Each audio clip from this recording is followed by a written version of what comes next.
1, štart. Moja talk show, joke show, part 4, pokračujem o rohlíkoch. Skončili sme tam, že syn mal syna a nakoniec dceru. To je maloveká šiesta, sa volá tá dcera. A čo robí tá dcera? Je to škladka. Hlasnejšie. Nemôžem na hlas. Hlasnejšie, No dobre.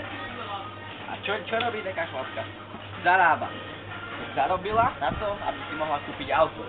Kúpila si auto a káne ide sa pozrieť na nohy svojej prabičky, ktoré rozstrieľali, ale skonštruovali ich zase a dali ich zase do toho múzea a vybrali im čip, aby nemohli zase takto žadiť.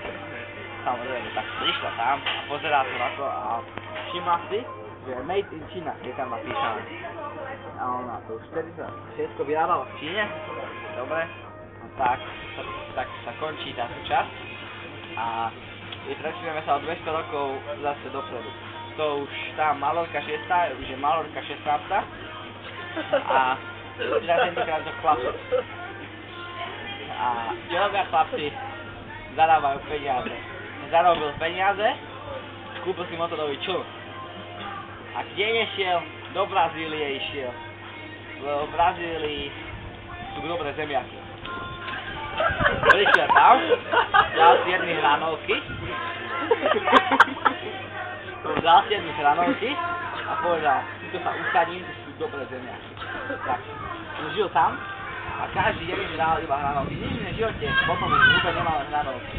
Na konci radil 600 štív, to stále nedobre hranovky a potom prestali štítiť, tak sa presťahoval do Amsterdamu a tam fajčil trávu, tam sú coffee shopy samozrejme, tam to môžeš fajčiť.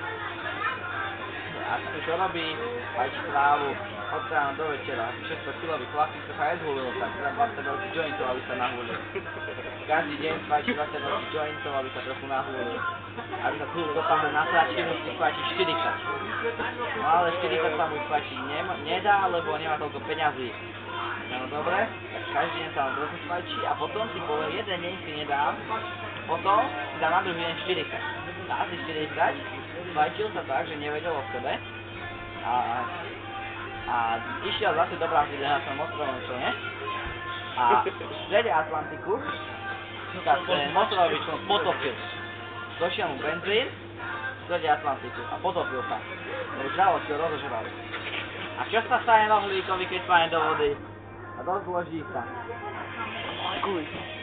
Na molekuly.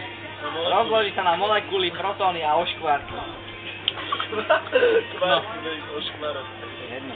A čo sa nestane? Zožrali ho potkany, ktoré plávajú v Atlantiku. Tie potkany, ktoré plávajú v Atlantiku, zožrali atlantické mačky. Atlantické mačky, ktoré plávajú v Atlantiku, zožrali atlantickí psíci, ktorí plávajú v Atlantiku. A atlantickí žraloci zožrali atlantických psíkov. A atlantické žraloci zožrali dolno verliva. A čo nastalo verlive?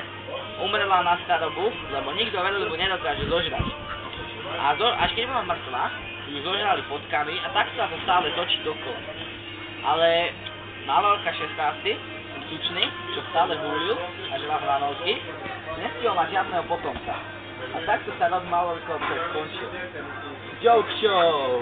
Ale mal takého brata, ne? Takže